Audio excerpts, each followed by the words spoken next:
Welcome to the MMA Junkie Rankings Report for Wednesday, January 8th, 2020. My name is John Morgan, gorgeous George Garcia, rankings chair. And listen, we got a little cleanup to do. The end of a year, the end of a decade. We're getting things set up for 2020. Let's start in the light heavyweight division over there in Ryzen. Yuri Prochazka is making a debut in the light heavyweight as an honorable mention. I was going to say, it's not easy to do when you're not in a top promotion, right? I mean, it's difficult to kind of sometimes get the names under your belt. So I think when we see guys like this that are kind of in a little fringe promotion, no disrespect, to see them show up is kind of refreshing. Yeah, because usually it's UFC dominating most of it with Bellator and PFL, chipping in one championship as well. But yeah, this is Ryzen giving us a light heavyweight. Beautiful knockout he had over CB Dalloway. And if you look, it's got at his record, Dalloway, Maldonado, King Molawal, who he's 1-1 with. But even if you go a little bit further, Satoshi Ishii, this guy's been Brandon Halsey. He's been fighting welterweights, middleweights, light heavyweights, heavyweights. He's put in some work. The key is Nemkov, who is also a honorable mention. Nemkov got there by way of beating Phil Davis, but that was like 15 months ago. He's only had one fight since then. I mean, you got to do something to hold your spot. And Yuri's just been brawling, man. He's been out there. He's been putting in work. So he gets an HM spot. Yeah, incredible winning streak from him. So I like seeing that name on there. I know another name that you were looking at, not a Ryzen fighter, a Bellator fighter, but fought on that card, and that is Patrick. I guess he's going by Patchy Mix now is what he's going by. In the bantamweight division, he had a big 2019. I won't say necessarily came out of nowhere, but a prospect that people have been talking about. But now I think people are really starting to pay attention. I know you're not ready to make a move with him just yet, but he looks like a guy that's teed up for a big 2020. Yeah, he reminds me of like AJ McKee. He's taking slow steps to get there.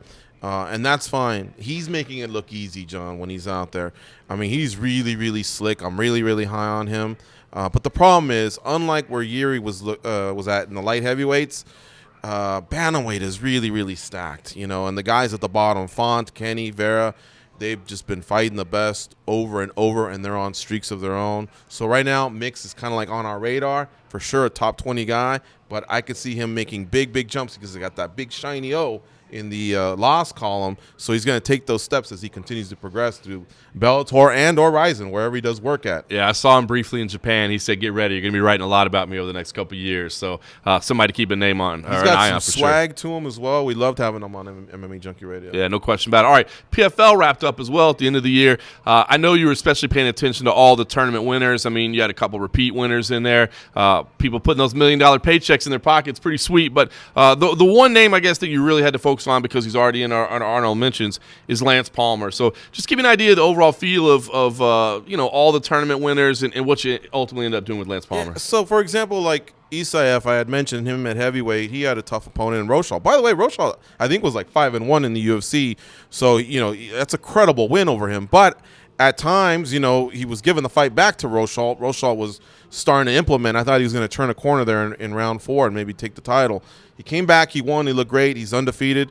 But I looked at heavyweights and who we got there. You still got Walt Harris, Czech Congo, guys that have just, been doing good work at high levels. So we'll keep an eye on Isaev. A guy like Natan Schulte, he's now won $2 million from the PFL. He's done well, but arguably he was losing the first 2 rounds of his finals matchup before he turned it around with those calf kicks, with some jiu-jitsu and some riding time, some ground and pound. So credit to him.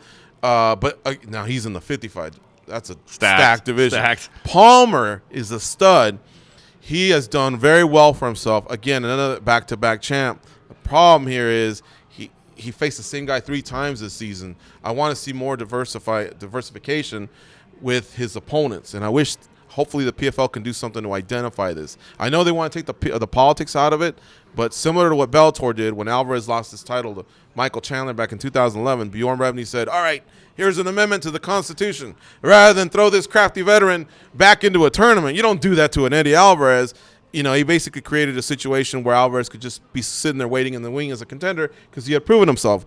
I think we need to do something so that one guy doesn't have to face another guy 3 times in season 3. It's an unfortunate situation for Lance Palmer because he can't move up, and I completely agree with that. I mean, facing Alex Gilpin 3 times is just it's difficult to build, but I guess he'll have to just take that $1 million and try to feel better about his position in the MMA rankings. Hopefully that $1 million helps him out just a little bit. But the other big name, of course, Kayla Harrison. Now, important to note, we don't have a women's lightweight rankings. Right.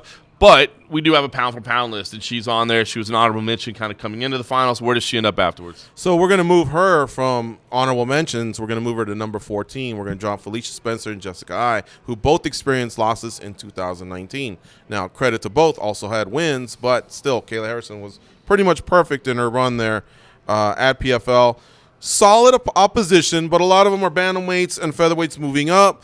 Either way, at least names that I could relate to, so I don't have too much of a problem there. She did face Pacheco twice, but she is undefeated. She did make it look easy while she was doing it, so we're going to move her up a couple spots. Not bad. I mean, listen, like I said, I don't think there's enough high-profile women yet at 155 pounds to make that, but she's making an impact for sure, the pound-for-pound list. And moving the needle, man. I think a lot of people are excited to see what Kayla Harrison can do moving forward. So, all right, well, listen, that kind of cleans it up for those big year-end events, and now we set the table for 2020. Of course, the big events start with UFC 246, so we still got a little time between now and then, but man, there are some big fights on the horizon the first part of this year, so I think there's at least a dozen ranked fighters. That's insane, man. There could be some big shuffling early on, and we'll track it all here on the Rankings Report.